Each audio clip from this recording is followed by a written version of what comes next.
tushirgan. Shuni bilmoqligimiz kerak. Ba'zi rivoyatlarda habis nom deyilgan.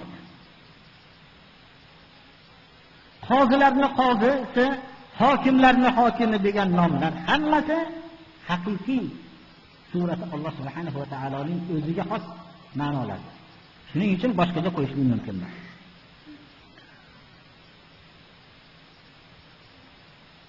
Payg'ambarimiz sollallohu alayhi va sallam nomlarni yaxshisini yaxshi ko'rardi.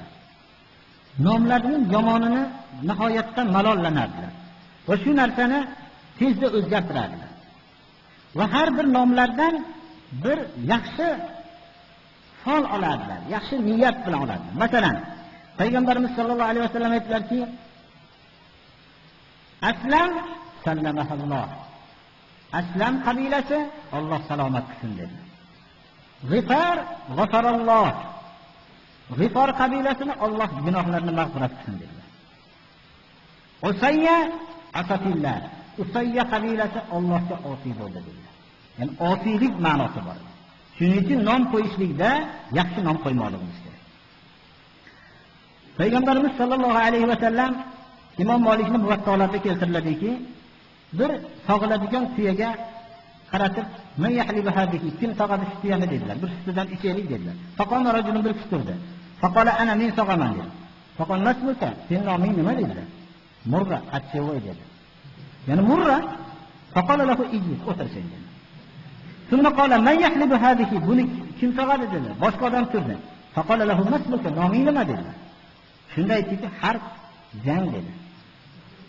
Urush, ya'ni doim urushda bo'lsin bu deb harb qo'yar ekan. Mana shuni faqala lahu ijlis, o'tir dedilar.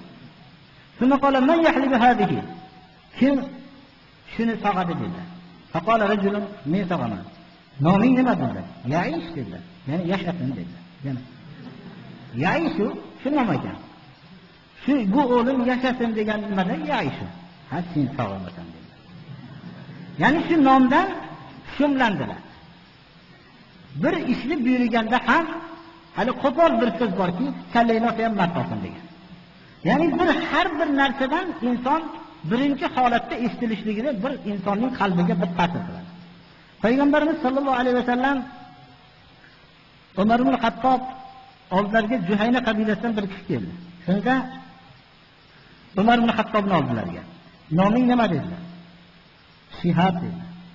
Ya'ni Shihab deb o'tni 3 kun aytamiz.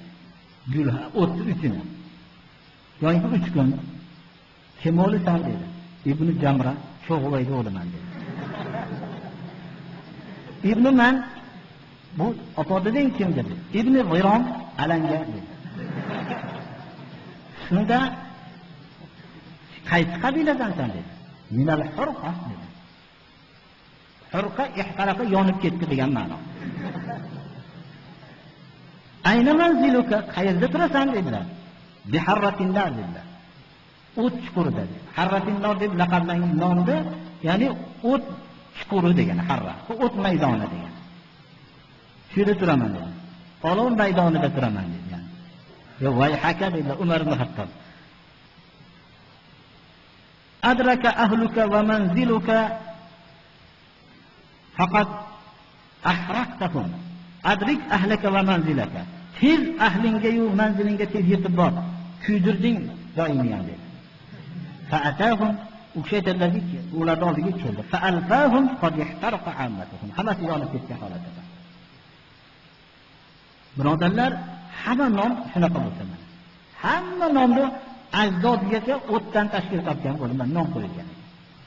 Mana shunaqa hozirgi vaqtda ham shunaqa nomlar yo'q emas birodarlar. Ba'zi millatlar shu tug'ilish bilan tashqariga chiqar ekan, nima ko'rinsa shu nomni qo'yar ekan.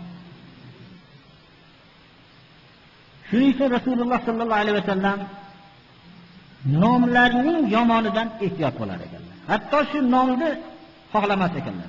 Bir kishi kellardan noming nima dedi? O'zini dedi, g'am dedi. Bal anta sahl, sen dedi bir muloyim, yumshoq odam bo'lgan deb nomini o'zgartirdi. Yo'q, men ashid dadam qo'ygan nomni o'zgartirmayman. Qachon shu qayerda bo'lsa g'amli deb kelaverar ekan. ikimizda shu bor joyda g'am bilan yashadik deb sahobalar rivoyat qilishadi. Al-bala'u muwakkalun bil nutqi bil mantiq. Balo so'zga bog'lab qo'yilgan. O'zi so'zdan ham tilga bog'lab qo'yilganki, shu ba'zi so'zlar men bu yerda agar kulgili bo'lsa ham aytib berishga majburman. Bu voqeimizda hozir tirik shu odam. Bu odam aytadiki, o'zi turkman xalqidan. Turkmanlarda o'zini qiz bolani turmushga uzatish nihoyatda qiyin bo'ladi, birodarlar. O'g'il bolani uylash qiyin bo'ladi. Shu qizi bor odam oson. Hayot kechirishi ularning urf odatlarida. Hamma joyda ham islom yo'qib ketgandek turkmanlarda ham shunaqa birodarlar. O'g'il bolasi bor odam juda qiynaladi. Nihoyat darajada mahrni haddan tashqari ko'p olishadi. Shuning uchun bu odam solih kishilardan edi. Birinchi farzand tug'ildi, qiz bola ko'rgan edim deydi. Shuni nomini g'azabim kelib, achchig'im kelib, o'g'il kerak qo'yibman deydi. Nomi o'g'il kerak. Mana shu nomni qo'yganimda Alloh subhanahu va taolodan balo nutqqa bog'langan degani. Senga o'g'il kerakmi deb 9 ta o'g'il berdi qatorda.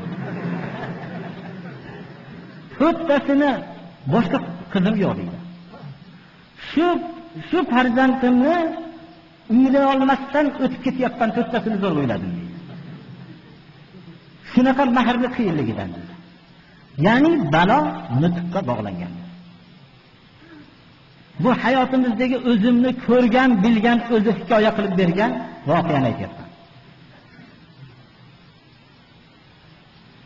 Rasululloh sallallohu alayhi va sallamning birinchi Halimatu Sa'diya Abdul Muttolibni oldiga keldi. Rasululloh sallallohu alayhi va sallamni emizib tarbiya qilgan ayol Halima, qabilasi Sa'diya. Halima muloyim Halim degan ma'no. Sa'diya bo'lsa baxt ma'nosi. Abdul Muttolib oldiga keldi. Rasululloh sallallohu alayhi va sallam bu kishini emizgani go'daylik vaqtida arablar boshqada emizib tarbiya qilishganlar. Chunki shaharda o'tgan bola zaif bo'lib qoladi, deyshib sahroda o'stirishganlar. Kim san deydi? Men Bani Sa'd qabilasidan ayolman. Noming nima? Halima dedi.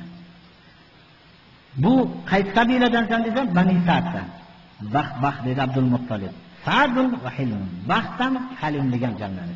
Mana bunga beraman dedi, shuni tarbiya qildim. Har bir nomdan bir yaxshilik olishlik. Kimki farzandini ham hijolat bo'lmasligi va uning farzandini voyaga yetishligi haqida nomini yaxshi qo'ymoqlik kerak. Savol shadiki nomni o'zgartirib olsa bo'ladimi? Ismlarni o'zgartirib olishlik bo'ladi, birodarlar. Mana Rasululloh sallallohu alayhi vasallam ko'p nomlarini o'zgartirdilar.